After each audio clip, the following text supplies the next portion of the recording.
kids a long time ago, but he was an old school screamer. My dad would yell at me and my brother, and we were not a 3-strike family, we were a 1-strike family. If you disobeyed, he would just start laying into you.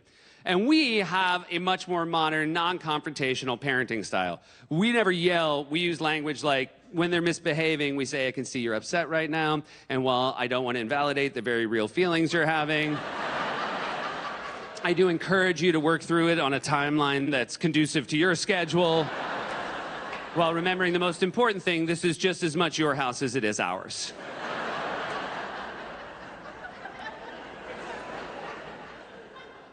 And sometimes my dad comes over and he reverts to his old ways and he tells the kids to stop doing something and they don't, and then he just starts screaming at them. And when my dad yells at my kids, I immediately intervene. I always run over him like, Dad, that is not our way. That is your way. And while I would never want to invalidate your way or make you feel less than, but I have to admit something to you guys. When my dad yells at my kids, I always tell them to stop. But also, there is a tiny voice in the back of my head that always wants to scream, give him hell, old man! Let them know how good they have it! Because, guys, I could never hate my kids. I could never hurt my kids. I could never hurt my kids. You guys, I could never hurt my kids. I will admit, every now and then, I do pull off one of their sweaters as fast as I can.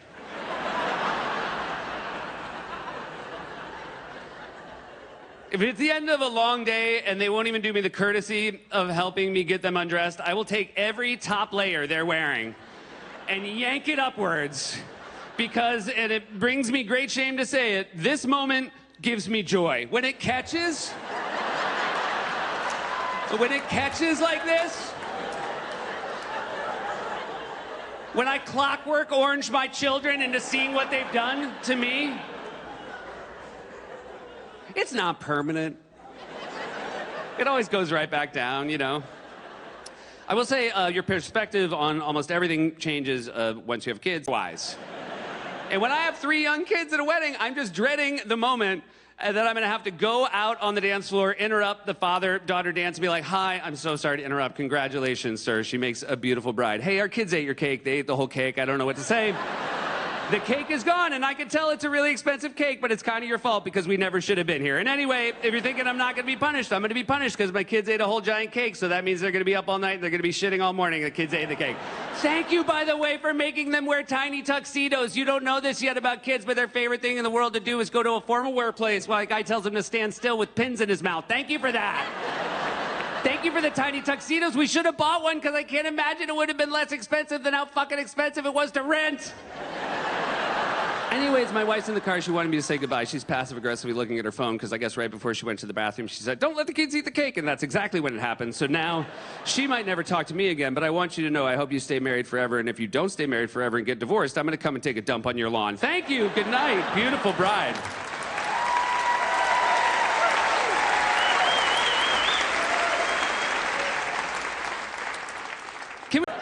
That is a cartoonishly bad German accent. And recently, I did a show and there was a German audience member, and afterwards they came up to me and they said, do you often do a German accent on stage? And I said, yes, I enjoy doing a German accent on stage. And they said, how would you feel if you saw a German comedian doing an American accent on stage? And I said, I'm never gonna see a German comedian.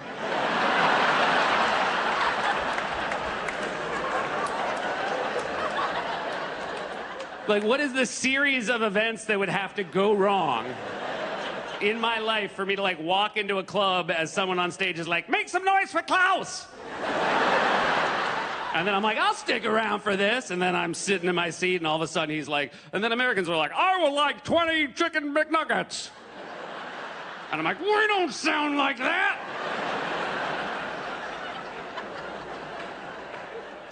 Anyway, after that very rude answer, he regrouped and he said, well, how about this? Swedish on purpose because I'm almost certain it's impossible to do an offensive Swedish accent, and I'm basing that entirely on the fact that The Muppet Show never got canceled.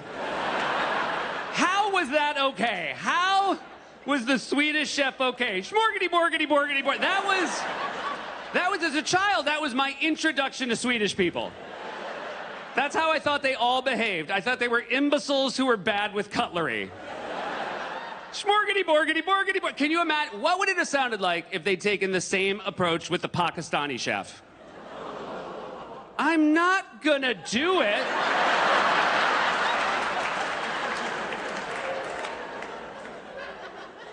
But at least now I know what the sound of 1,500 buttholes closing at the same time is. Whoop.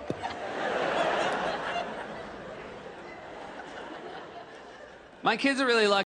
So my kids have never watched my show, but I recently brought my kids to the show because we had our 10th anniversary show, and we had President Joe Biden on the show. Thank you, it's very kind. We had President Biden on the show, and I thought, you know what, when's the next time I'm gonna have my kids be in the position to meet the president? And, you know, I might not want them to meet the next one. So I said, you know what, let's bring the kids in to meet the president. And the best thing about watching my kids meet the president is not how the president behaved, but rather how each of my children acted differently based on their personality. First up was my oldest, and my oldest is just, he's the sweetest boy in the world. And he's just trying so hard, like a lot of oldest siblings. He just wants to be the best kid he can be. So anyway, he picked out his outfit, and he wore his nicest clothes from his picture day, and he just walked into the room, and he was like, "Hello, Mr. President, my name is Ash, nice to meet you." And I was just so proud of him. Like, my heart broke at how wonderfully he had performed.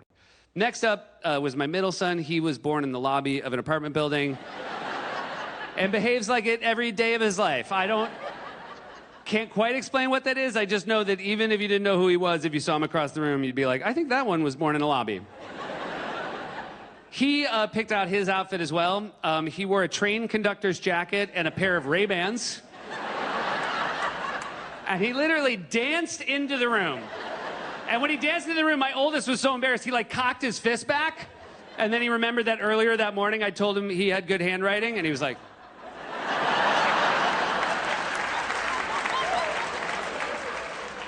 So my middle dances in the room and just starts singing, "Joe Biden, Joe Biden, Joe Biden." And he gets right next to him and he screams in the president's face, "You're my favorite president!"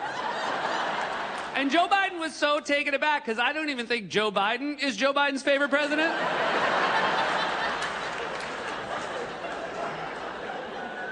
He looked at me like, have you not told him about Obama? Because he would, if he likes me, he would love Obama. And then the best, though, was my daughter, Addie, 2.5. And the president was incredible with her. It was really something to see, his sweetness. He sat on the couch so that he was at eye level with her, and she walked over, and he reached into a bag, and he pulled out a stuffed Commander, the White House dog. And he didn't know this, but in January, I had gone to the White House, and I had left with 3 stuffed Commanders, and I'd given them to my children. But he reached into the bag, and he held it out to Addie, and he went like, "Hey, yeah, well, yeah, well."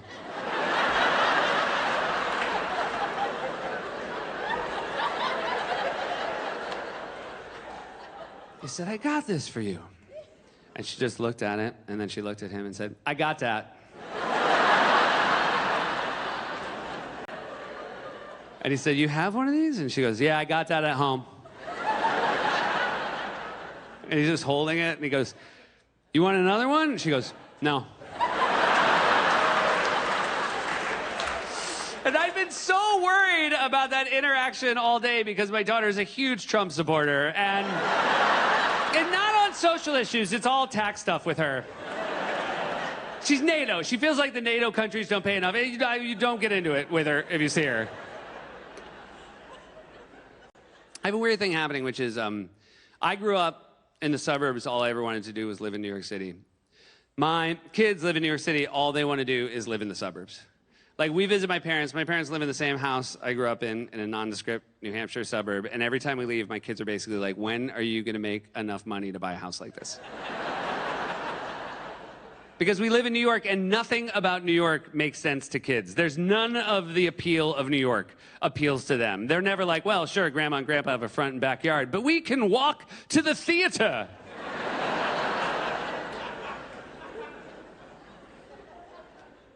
I have one of those New York City apartments. If you ever lived in New York, you'd be like, this is a great apartment. If you lived anywhere else in the world, you'd be like, I guess so. Here are some of the features about my very expensive New York City apartment. It's never fully dark. It's never fully quiet. we live near a university, so every other night at 1 a.m, you hear someone yell something like, "Krista says she'll meet us there!"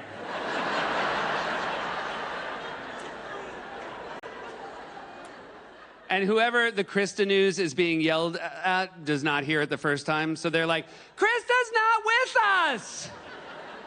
And so then the first person has to be like, "No, Krista says she'll meet us there." And it takes everything in my power not to open up the window and be like, "You guys, Krista's dead.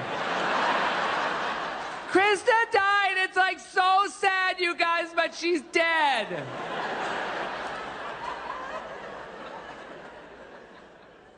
Do we have heat in our apartment? Yeah, we have exposed radiators. And the best thing about them is they're so hot that when you touch it, you don't burn yourself, you just die. They're like lava that way. I think. I've been told our radiators are the feature of a pre-war building. I'm not sure which war they were talking about. They're not the only pre-war feature in our apartment building. We also have a neighbor across the hall who could definitely find Prussia on a map.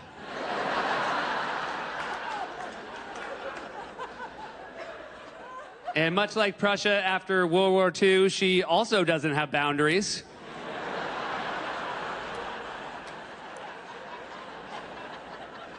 The other day I was trying to get my son out the door to school, and I got him into the hallway, and he was just having one of those rough mornings that kids have. And I got him in the hallway, and then he sort of wrestled his way free of me, and he ran into the apartment. And then I chased him in with his shoes in my hand, and I left the door open. And I finally managed to get him in a chair, and I'm trying to get his shoes on, and I'm upset, and he's crying, and we're just having a really bad morning, and then all of a sudden we hear, "Hush, little baby.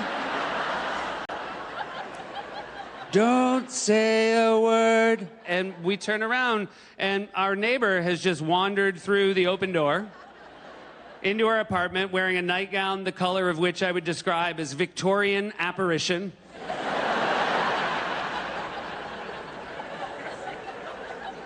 Ghost of girl who drowned in town well. And I love that she was in her apartment and she heard a kid crying and she goes, "I know what calms kids down. The haunted nursery rhymes they sing in horror movie trailers." But there is a very happy ending to that story, and it's what I'm going to leave you with. Because in that moment, when our neighbor walked in, my son and I locked eyes. And I realized he was thinking the exact same thing that I was thinking, because he looked at her and then he looked at me and he said, "Fuck this." And I said, "You just paid for college, buddy.